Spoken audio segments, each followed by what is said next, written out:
पिछले लेक्चर में हम लोगों ने व्यतिकरण यंग्स डबल स्लिट एक्सपेरिमेंट का अध्ययन किया था। आज हम लोग अध्ययन करेंगे कि जो हमको डबल स्लिट एक्सपेरिमेंट में पर्दे पर फ्रिंजें प्राप्त होती थी उसकी स्थिति क्या होगी। उसकी स्थिति ज्ञात करने के लिए हमें पथांतर सर्वप्रथम ज्ञात करना होगा। तो सर्वप्रथम हमें पथांतर ज्ञात करना होगा। एक कॉमन फार्मूला हम लोग पथांतर के लिए निकालेंगे, उसके बाद दीप्त और अदीप्त फ्रिंज की स्थितियाँ हम लोग प्राप्त करेंगे। इसके लिए मैंने डबल स्लिट एक्सपेरिमेंट का सेटअप आपके सामने बना रखा है और केवल दो तरंगिकाएं ली हैं, एक जो S1 से चल रही है और दूसरी जो S2 से चल रही है, और ये दोनों तरंगें परस्पर बिंदु P पर पर्दे पर मिल रही हैं। हमें क्योंकि पथांतर ज्ञात करना है तो मतलब दोनों पथों का अंतर। अब दोनों पथों का अंतर S1P माइनस S2, ये मॉडुलस ऑफ नेगेटिविटी है, जो बड़ा होगा उसमें से छोटा हट जाएगा। देखने से आपको ये पता चल रहा होगा कि S2P बड़ा है, तो इसको सीधे सीधे लिख सकते हैं S2P माइनस S2। इसी की हमको वैल्यू ज्ञात करनी है और ये वैल्यू ज्ञात करने के लिए हम क्या करते हैं कि स्रोत S1 से एक लंब S1 एक खींचते हैं।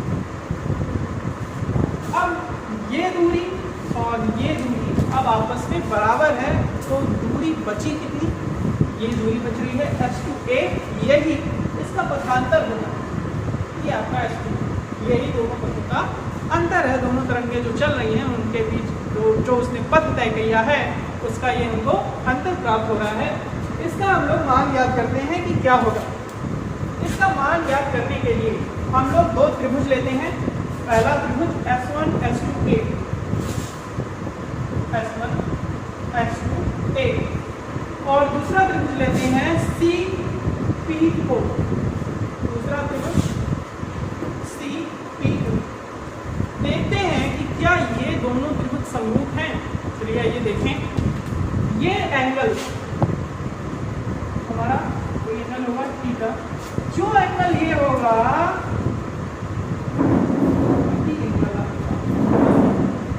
तो थीटा बराबर थीटा को मिलेगा। ये चूंकि लंब है तो ये कितना है 90 अंश। यहाँ पर ये भी आपके पर्दे पर के लंबवत पड़ रही कितनी होगी 90 अंश, 90 अंश बराबर 90 अंश। दो कोण अगर हमारे बराबर हैं तो तीसरा कोण क्या होगा, स्वतः ही बराबर हो जाएगा। इसलिए ये दोनों त्रिभुज हमारे समरूप त्रिभुज हैं। दोनों त्रिभुज हमारे कैसे हैं, समरूप त्रिभुज हो गए। ठीक, अब बात कर लेते हैं नॉर्म्स की। जो हमने वैल्यू रखी है O से P की दूरी हमने क्या मानी है x, S1 से S2 की दूरी हमने क्या मानी है स्मॉल d, और इन स्लिटों से इस पर्दे की दूरी हमने क्या मानी है कैपिटल D।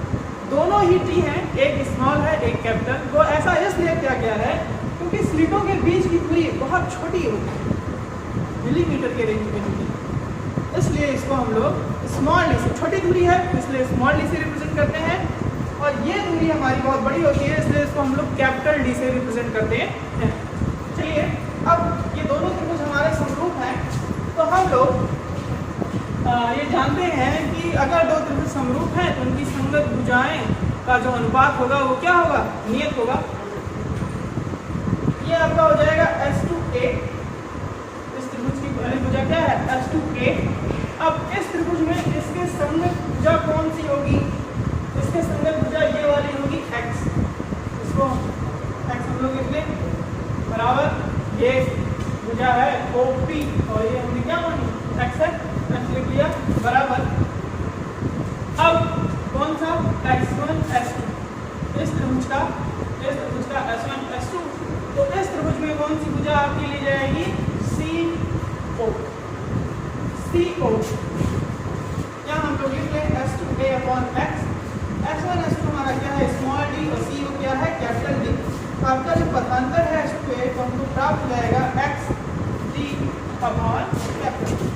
याद रखिएगा ये हमारा पथांतर प्राप्त हो रहा है। चलिए आगे चलते हैं।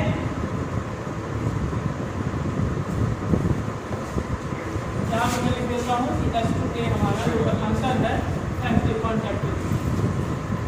हम लोग ब्राइट फ्रिंज पे आते हैं। मूल बिंदु O से इसकी स्थिति कौन सी होगी पर हमें ब्राइट फ्रिंज प्राप्त होगा। तो हम लोगों ने फॉर्मूला पढ़ रखा है कि कलांतर that is equal to 2 pi by lambda गुणे पथांतर। पथांतर सामान्य तो हमारे पास है ही, लेकिन अगर फ्रिंज ब्राइट है तो उसके लिए पथांतर क्या होगा? क्योंकि हम लोगों ने फॉर्मूला पढ़ रखा है कलांतर का ब्राइट फ्रिंज के लिए। फॉर्मूला हम लोग रख देते हैं 2m पाई। ये जनरल फॉर्मूला था, पथांतर का भी हमको इससे जनरल फॉर्मूला ही प्राप्त होगा 2 पाई बाई लैम्डा गुणे पथांतर। अब पाई 2 ये कैंसिल हो गया, पथांतर आपका प्राप्त हो गया m लैम्डा। ये पथांतर का जनरल फॉर्मूला हमको प्राप्त हो गया, जहां m आपका क्या था 0 1 2 एंड सो ऑन। इस चीज को अब हम लोग पुट करते हैं तो ये पथांतर ये इसके बराबर हो जाएगा m lambda is equal to x d upon capital D। तो x बराबर हमको क्या प्राप्त हो जाएगा m d lambda upon small. ये दीप्त फ्रिंज की स्थिति हो गई। कौन सी दीप्त फ्रिंज थी? एमोमी। तो हम इसको xm से रिप्रेजेंट करते हैं, एमोमी दीप्त फ्रिंज। और वो m बराबर हम क्या पुट कर सकते हैं 0 1 2 3, ठीक है।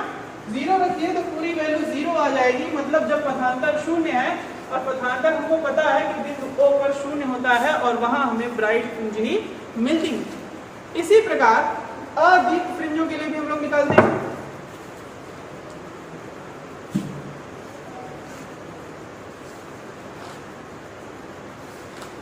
अदीप्त फ्रिंज को कौन सी फ्रिंज बोलते हैं? Dark fringe. ये हमारी डार्क फ्रिंज है। डार्क फ्रिंज के लिए वही स्टेप कलांतर बराबर 2 पाई बाई लैम्डा गुणे पथांतर। विनाशी व्यतिकरण में कलांतर का फॉर्मूला क्या था 2m माइनस 1 पाई। ये था जनरल फॉर्मूला हमारा। तो पथांतर में डालिए, पाई से पाई कैंसिल हो गया, ये हो जाएगा आपका 2m minus 1 by 2 that is equal to 1 by lambda गुणे पथांतर। ये आपका हो जाएगा m माइनस 1 बाई 2, लैम्डा का गुणा कर दें, लैम्डा बराबर पथांतर। ये हमको पथांतर मिल गया।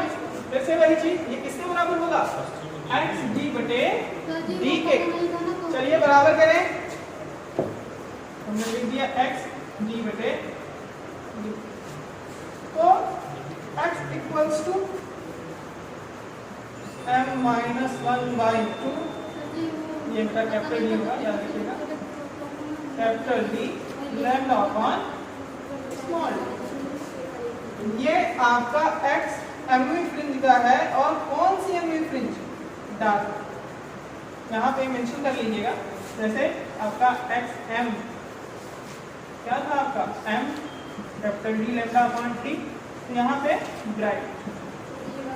ये हमारा ब्राइट फ्रिंज के लिए फॉर्मूला और डार्क फ्रिंज के लिए फॉर्मूला प्राप्त हो गया। अब हम लोग याद करेंगे फ्रिंज चौड़ाई। हम लोग फ्रिंज चौड़ाई के लिए सूत्र याद करेंगे। फ्रिंज चौड़ाई क्या होती है?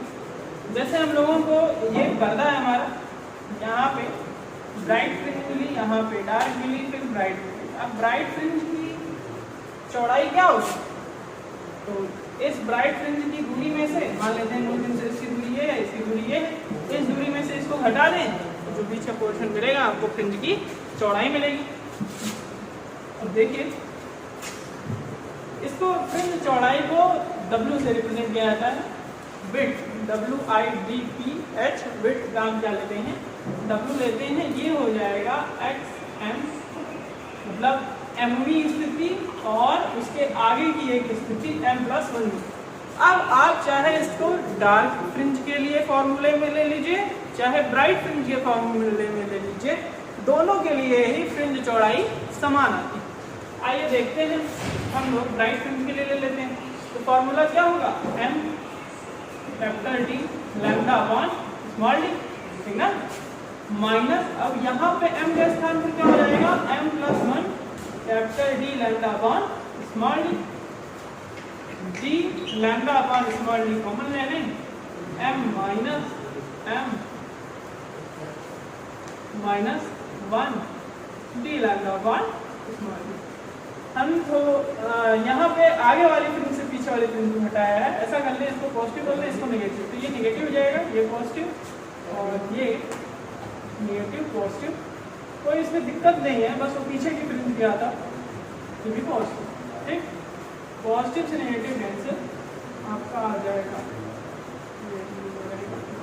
डी लैम्डा अपॉन, ये आपकी फ्रिंज चौड़ाई होगी, डीप फ्रिंज, ठीक ना। अधिक फ्रिंज के लिए भी हम लोग निकाल लेते हैं। हमारे पास W x m plus 1 minus X M, यहाँ पे देख लीजिए। अब अधिक फ्रिंज के लिए फॉर्मूला क्या होता है, m minus 1/2 capital D lambda upon small D. ठीक, यही फॉर्मूला होता है। लेकिन ये m ना होकर के क्या है, m प्लस 1 है, तो यहाँ पर हम क्या लिखेंगे, m प्लस 1। ठीक, माइनस वही चीज फिर से लिख दी जाएगी, m minus 1/2 capital D lambda upon small D. Capital D lambda upon small D common, ये m एक में से आधा गया तो कितना बचेगा, आधा ही बचेगा, m प्लस 1/2 माइनस m और माइनस माइनस प्लस, ये इससे कैंसिल, हाफ एंड हाफ, दो हाफ मिलके क्या होंगे, एक फुल, तो D lambda upon D into 1, ये आ गया डी लैम्डा अपॉन। तो चाहे डार्क फ्रिंज हो चाहे ब्राइट फ्रिंज हो, दोनों के लिए ही फ्रिंज विड्थ समान होती है। ये आपका डार्क फ्रिंज के लिए हमने निकाल दिया था, ये ब्राइट के लिए है, दोनों के लिए देखिए सेम रिजल्ट आ रहा है, W equals to D lambda upon. अब हम लोग अपने अगले टॉपिक पे आते हैं, कोणीय फ्रिंज चौड़ाई। ठीक ना, हमारा अगला टॉपिक क्या है, कोणीय फ्रिंज चौड़ाई।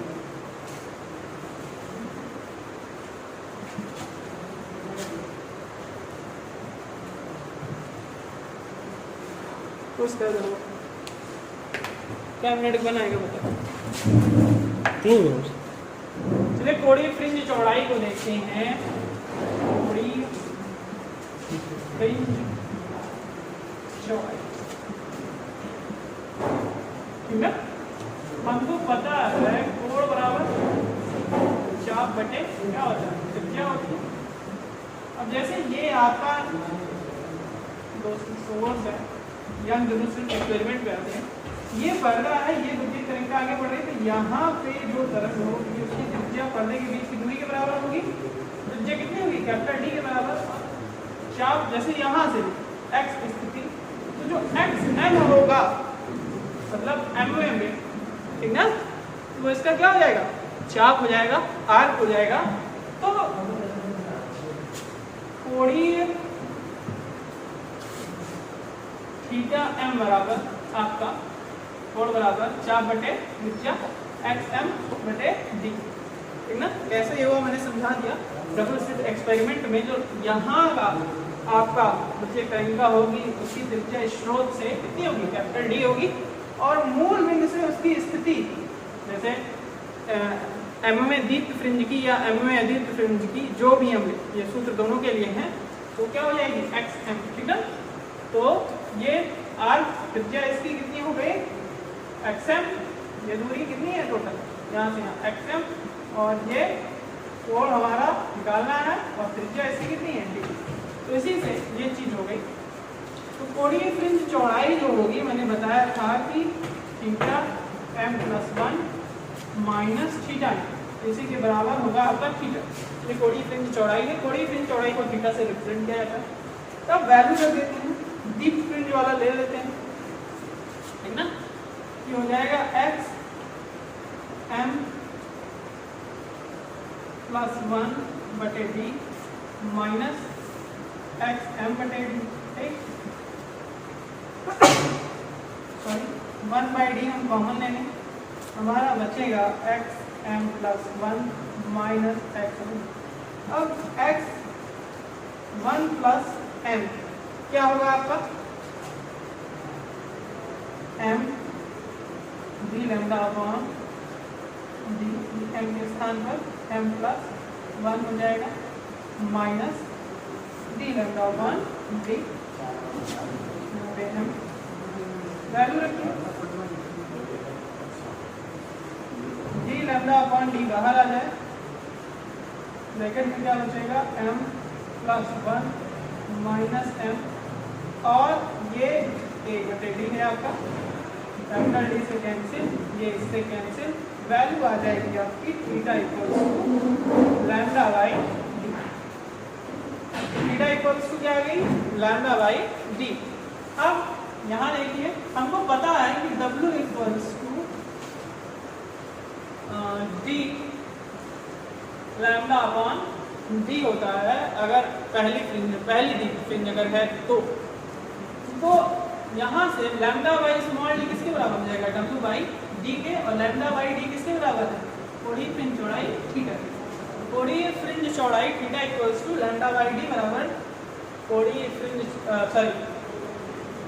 फ्रिंज चौड़ाई बटे कैपिटल डी होगा।